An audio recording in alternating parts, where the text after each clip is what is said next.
Hi everybody, let's do a studio check-in and finish talking about this piece. Come on along.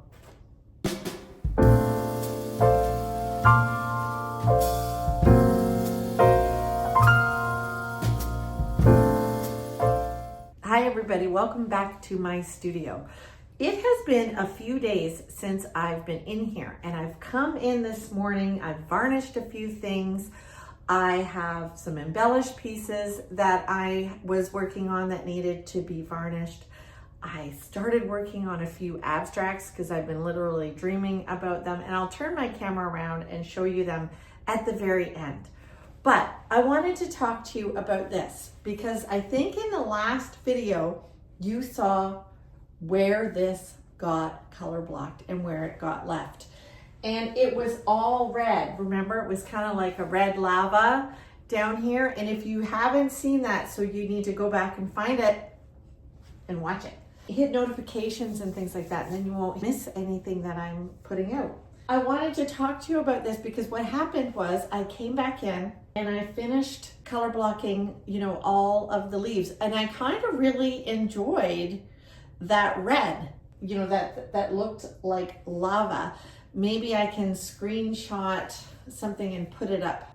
There it is. And it kind of looked like red lava, but you can't leave a painting like that. Nobody's ever bought a painting like that from me, said, stop, I will buy it now when it's not finished. So I color blocked in everything. That was the next step. So I had painted that painting. It took many, many hours to get that together. Then the second layer was finishing the color blocking. And then the third layer, I came in and I basically went over the entire painting all over again. This is what I call the push and the pull. So I brought things forward like this tree, and I pushed things back like this section here. However, today what I'm seeing is I want to lighten this up even more and make a glow come. So I'm gonna do that today, and then at the end, I'll show you what else is going on in the studio. So stay tuned till the end. I'm gonna put some music on and I'm gonna work on this, okay? So my goal today is to push, to get kind of a glow and to get this area pushed back. All right, stay with me. Okay, so I don't think this is going to take me long. In fact, I think it's going to take just a few strokes to really get this to work. So it might not be super long, but you'll see the very last touches, okay?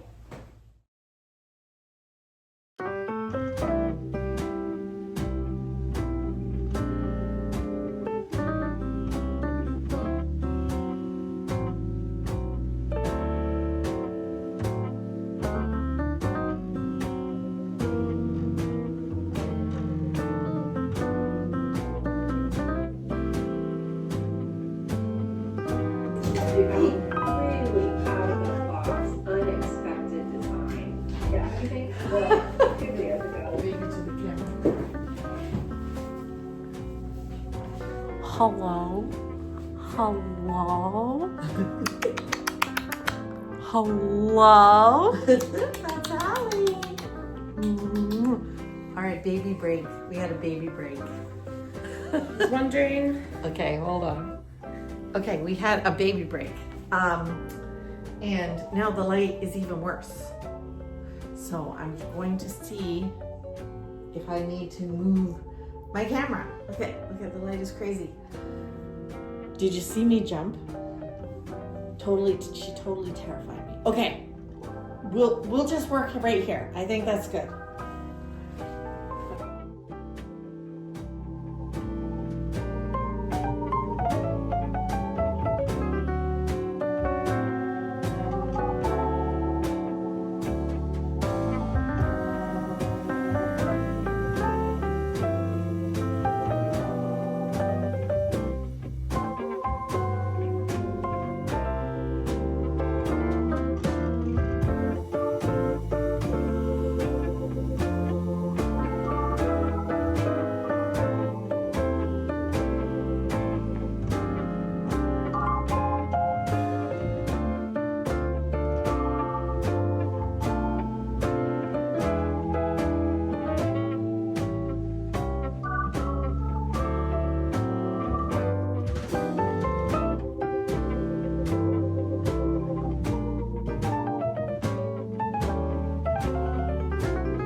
I decided to move my whole painting over because the light was just getting really wonky. So let me see. I think that though that I am succeeding in my goal. It's just the light that you can see. I think so. I think I succeeded. And that didn't take much, right? So I've added some light in here, kind of pushing back. And I think what I did the most was eliminate a lot of the contrast that was in here, because contrast will bring you a little bit forward. So the softer you make things, it gets into the back. So there it is. So, okay, I'm gonna turn the camera around and I'll hold the camera and I'll show you the different parts of this marvelous painting. And then I'll show you the chaos in this studio. Okay, so here's the whole thing. So I will put up right now, either me or Zoe, who helps me, the photo that I was using for this painting. I had gone on a hike, and you can see that video. It's a few videos back. We had gone on a hike. It was a beautiful hike with my family. I had taken a million photos and videos, and then this was one that we found. And I had drawn this out in the last video and color blocked most of it, and then finished the color blocking off camera and most of the second layering. Sometimes I just can't be filming. I have to be able to get into it without thinking about the camera. So a lot of highlights went on this rock, and you can see how I pick up all the different colors and I blend on the canvas. I don't blend on my palette. I let the paint colors kind of mix. So every stroke, if you look closely, every stroke has a whole bunch of variety in the paint color. There's no real flat area, right? So we've brought this little tree forward. I've pushed that back and built some bigger shapes. So these leaves are bigger than they are back there. So that indicates that they're, you know, forward. And yeah, we've got blue on the tree. Like, I don't use all real colors. I put a lot of different colors in my paintings. So I think that that painting is done. I will now wait for that area that I just painted to dry, and then I will varnish. And I'll varnish it at the end, the very end of this video, and you'll see, wow, what the varnish does to the paint when I do that. But now I'll show you the craziness. This is a 48 by 60 canvas. It's painted red already. My husband painted it. I have to put my French cleats on the back, and I will not be putting them on the top there. I'll be putting them on the sides because this is a vertical painting and I have to be able to go up and down on my French cleat wall. So my cleats will go on the sides there, not just the top. If it was horizontal, it might just be the top. There is a painting, an abstract painting. Do you see that little tiny glow? So this was a canvas that had been damaged. I have an idea. My daughter's going to help me. So it kind of looks like a floral, doesn't it? I have an idea to use yarn to kind of stitch on that. So we've got to take some time to figure out if we can do that. My abstract wall over here is doing fine. These are the things I dreamt about. This is one that I did this morning so far using paint that was on my palette. I just decided I'm just gonna kind of whip this together, and I want to try a limited palette. So this is the first layers, and I'm gonna let it dry, and maybe I'll do a video on this after it's dry and I start working on it. But here are a couple of paintings that I'm also working on, building in the background, trying to figure out what my freaking style is with abstract. Who knows? Here's another painting that quickly became decorative art. You're gonna laugh at me, but this I am not so sure about, but here, let me, so there were different layers of this, different iterations, and finally I got a black paint marker and I did these lines on it, made it a definite floral. I think it works. I'm not so sure it's going to be my style or something that I embrace, but maybe somebody will find this in my basement after I'm dead and go, what era was this? It'll be the one shot, the one painting era. And again, I've made a mess. I washed out my palette. I've got to fill my palette today, which is one of my least favorite things to do because I have to start the big 48 by 60 painting. Okay, so I'm going to turn the camera off and get back to it. But in just 1 second, I will varnish this big painting for you.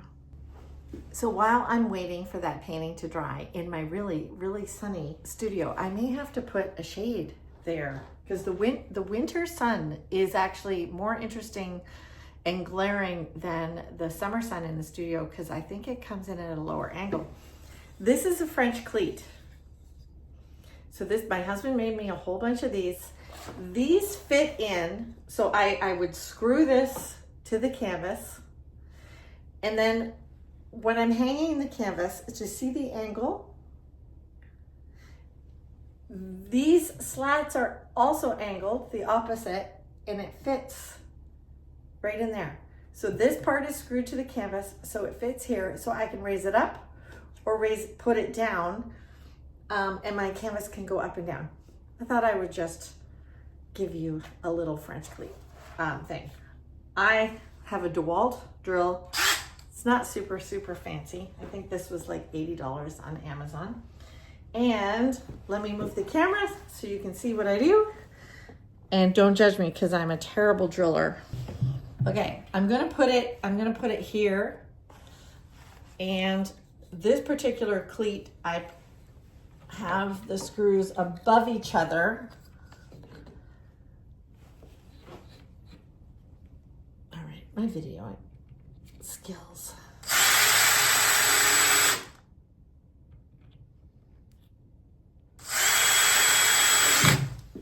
Okay, just like that. So I will do the same on the other side. Okay. You're getting the reality of the studio filming. So many tips you're getting from me, even good videography. Okay, so there is the French cleat on the canvas. Turn the canvas around, and it fits miraculously on the wall. See that?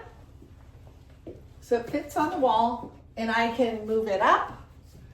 If I need to paint the bottom, I can go way up and paint the bottom, or bring it way down and paint the top.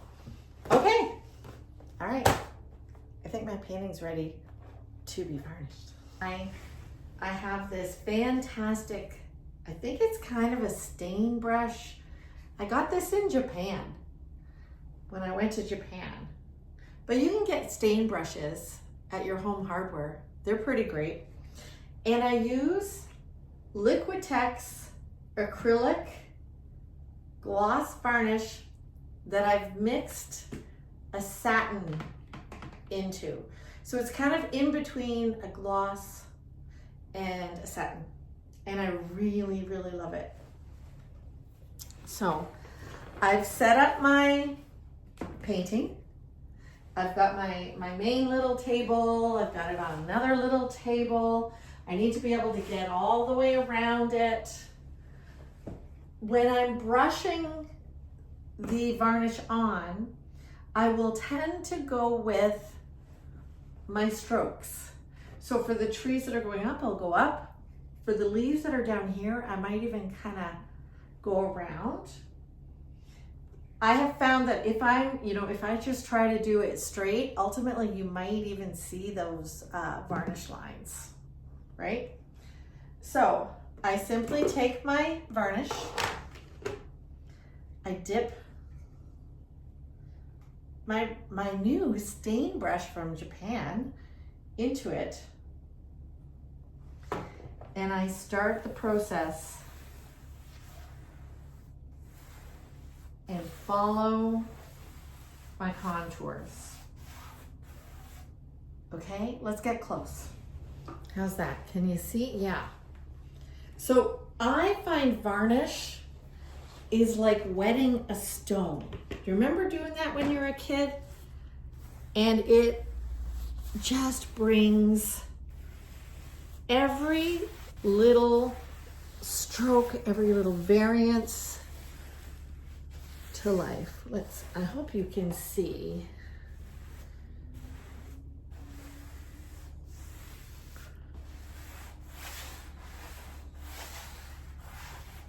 Okay, number one, a little ASMR. Listen to that sound.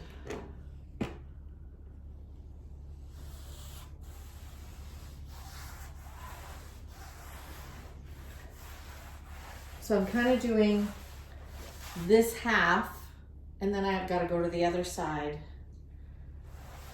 to do the top.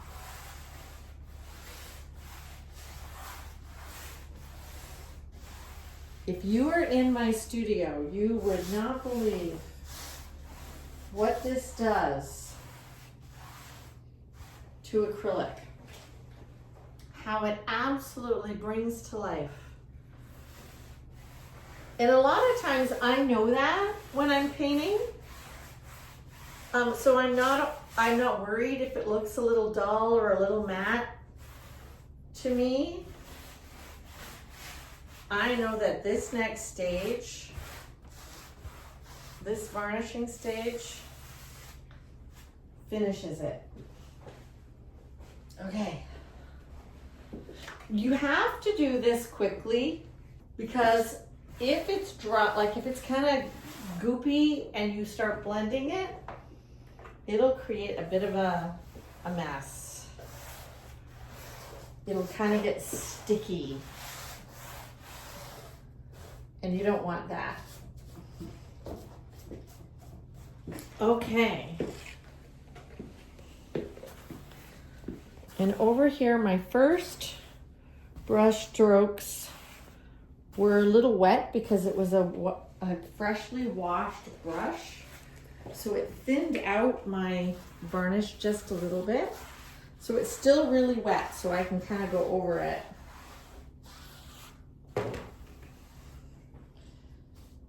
And take a look.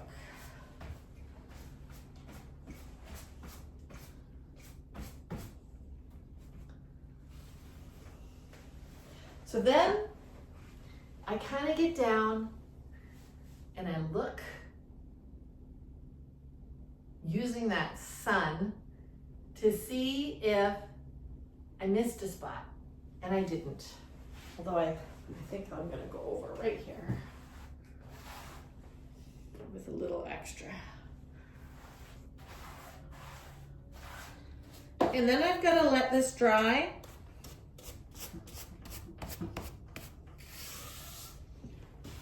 And it'll be dry in about an hour. And then totally dry, by tomorrow.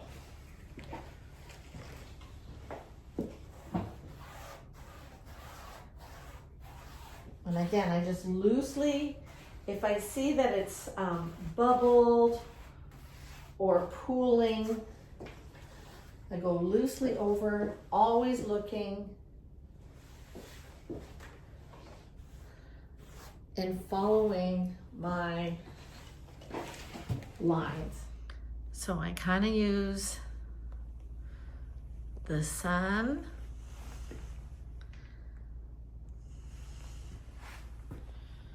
to show me if I've missed anything. So the shininess will tell me, and I have followed the strokes of the painting. But do you see? It's just so rich now. Everything just, the whites get whiter, the darks get darker, but they also show any little striation of color that are in them.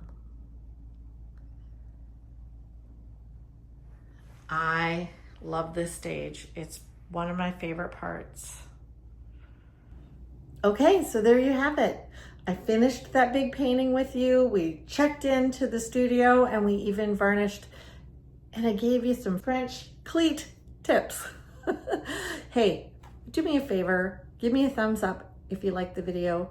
Give me a subscribe, because 50% of you do not subscribe when you come watch. And we'll see you in the next video. Bye.